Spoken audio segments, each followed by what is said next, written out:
کبھی زوال کا شکار کرتا ہے اور کبھی بلندیوں کو پہنچا دیتا ہے. یہ اللہ تعالیٰ کا اصول ہے. اور قرآن مجید بھی کئی امتوں کا تذکرہ کرتا ہے, قوم عاد کا, قوم سمود کا, شعیب علیہ السلام کی قوم کا تذکرہ کرتا ہے, قوم لوط کا تذکرہ کرتا ہے, کئی قوموں کا تذکرہ کرتا ہے. بتاتا ہے کہ قومیں ترقی بھی پاتی ہیں اور کبھی زوال کا بھی شکار ہو جاتی ہے.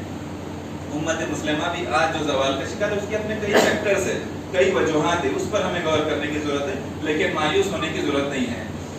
مایوسی کی ہمیں ابھی تک تو کوئی ایسی خاص وجہ نظر نہیں آتی. میں آپ کو 2-1 باتیں بتاتا ہوں کہ اگر ہم اس پر عمل کرتے ہیں تو یقین جانیے اللہ رب العزت ہمیں کبھی ضائع نہیں کرے گا, کیونکہ ہم اللہ رب العزت پر ایمان رکھتے ہیں, وہ جو زندہ جاوید ہستی ہے اس کائنات کی, تمام کائنات کو سنبھالے ہوئے ہیں. تو اللہ رب العزت کا یہ اصول ہے. قرآن مجید میں خود اللہ رب العزت فرماتے ہیں کہ ہم اپنے بندوں کو ضائع نہیں کرتے. اللہ تعالیٰ نیکوکاروں کے ساتھ ہے, لیکن جب ہم نیکوکار ہو جائیں گے, تقویٰ کی روش پر چل پڑیں گے, صبر اختیار کریں گے, صبر بھی صبر جمیل اختیار کریں گے, تو یقیناً اللہ رب العزت ہمارے ساتھ ہوگا. اور اللہ رب العزت تدبیر کے اعتبار سے سب سے بہترین تدبیر کرنے والا ہے. جو آیت میں نے آپ کے سامنے پڑھا ہوں سورہ انفال کی, اسی میں یہی بات کہی گئی ہے کہ اللہ رب العزت کی تدبیر سب سے بہترین تدبیر ہوتی ہے. آپ اندازہ لگائیے اس وقت کا کہ پورا بنی اسرائیل کا معاملہ غلامی کی زندگی جی رہے, ہر طرح سے مصیبتیں جھیل رہے, ہر طرح کی تکلیفیں برداشت کر رہے, خود اپنی کوئی ذرا بھی آزادی ان کے پاس نہیں ہے, کسی بات کو کہنے کی تک آزادی نہیں ان کے پاس, ڈرے سہمے سے رہنے والے لوگ, حتیٰ کہ ان کے لڑکوں کو قتل کر دیا جا رہا ہے, ان کی لڑکیوں کو زندہ رہنے دیا جا رہا ہے, ظلم کیا جا رہا ہے ان پر. ایسے حالات میں کوئی یہ سوچ بھی نہیں سکتا تھا کہ بنی اسرائیل کچھ عرصے بعد آزاد ہو جائے گی.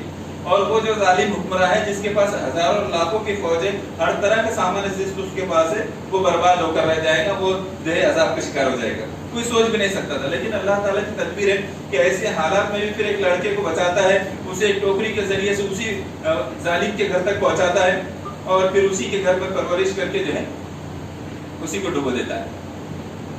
تو دیکھیے کتنا اللہ رب العزت کی تدبیر کتنی خوبصورت ہے. کوئی اندازہ نہیں لگا سکتا تھا کہ اس زمانے میں کوئی لڑکا بچ بھی جائے گا اور اس کے ساتھ, اور وہ اس طرح سے پورے انقلاب کو پیدا کرنے کا ذریعہ بنے گا. دوسری مثال میں آپ کو دیتا ہوں حضرت یوسف علیہ السلام کی.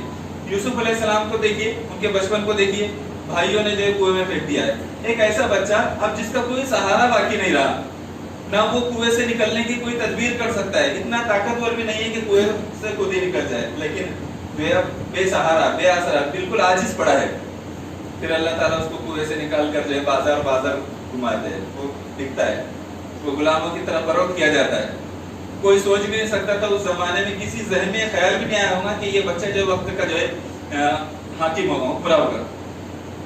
اللہ تعالیٰ نے اس آزمائش سے گزارا اور پھر ایک وقت کے حاکم بن گئے, مصر کے حاکم ٹھہرے. تو یہ کبھی کبھار ہی ہوتے ہیں. یہ قرآن کا واقعہ ہے. یوسف علیہ السلام کا جو واقعہ میں نے بہت مختصر انداز میں آپ کے سامنے رکھا ہوں, یہ قرآن مجید نے واقعہ بیان کیا ہے. اور قرآن مجید کسی بات کو صرف یوں ہی بیان نہیں کر دیتا, بلکہ اس کے پیچھے بہت حکمتیں ہوتی ہے, اس میں درس نصیحت ہوتا ہے, اس میں عقل والوں کے لیے سبق ہے. اگر آپ اس واقعے پر غور کریں گے تو آپ اس بات کا احساس کریں گے کہ اللہ تعالیٰ نے انڈائریکٹلی اپنے بندوں کو جو نیکوکار ہیں, صبر کرنے والے, ان کو بتایا کہ اگر تمہیں آزمائشیں آتی ہے, ایک بھٹی سے دوسری بھٹی, دوسری سے تیسری بھٹی میں اگر آپ ڈالے جاتے ہو, تو یہ تمہیں جو سزا کے طور پر نہیں ہوتا, بلکہ ہم تمہیں آنے والے زمانے میں اقتدار دینے والے ہوتے ہیں, تمہیں ہم حکمرانی عطا کرنے والے ہوتے ہیں, اس لیے تمہیں آزمائشوں سے گزارتے ہیں. تو یہ آزمائشیں اگر ہم اس میں ثابت قدم رہتے ہیں, یقین جانیے یہ آزمائشیں ہمیں نقصان نہیں پہنچائے گی. یہ آزمائشیں ہمیں کندن بنا کر اس ملک کا حکمراں بنا سکتی ہیں. یہ ملک ہمارے سامنے جو ہے مغلوب ہو کر رہ جائے گا اگر ہم جو ہے اللہ رب العزت پر ایمان رکھتے ہیں, تقویٰ کی روش پر قائم رہتے ہیں, صبر کرتے ہیں, حکمت اور تدبر کرتے ہیں. آخری بات کہہ کر میں اپنی گفتگو ختم کروں گا.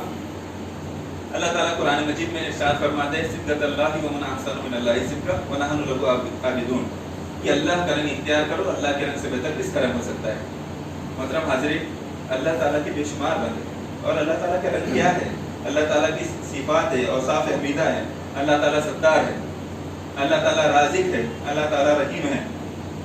تو ایسی ایک صفت اللہ تعالیٰ کی یہ ہے کہ اللہ تعالیٰ بہترین تدبیر کرنے والا ہے, بہترین منصوبہ ساز ہے.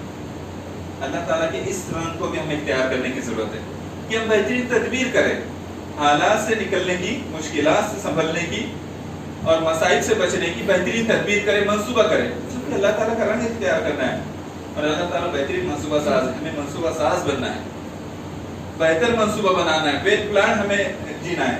یوں ہی بس صبح سے شام تک جی رہے ہیں, پتہ نہیں ہم کیوں جی رہے ہیں. کئی لوگ تو ایسے ہوتے ہیں ہمارے درمیان میں جن کو یہ پتہ نہیں ہوتا ہے کہ وہ کل کیا کرنے والے ہیں، ان کو کل کیا کام انجام دینا ہے، بس وہ رات بھی ان کی یہی ہوئی، دن بھی ایسے ہی نکل جائے گا۔ ہم ایسی امت نہیں ہے کہ جن کے رات بھی ایسی گزر جائے، جن کے دن بھی ایسے ہی گزر جائے، جن کے گھنٹوں ہفتوں یہی گزر جائے جس میں انہوں نے کوئی کاریہ کرنا کیا۔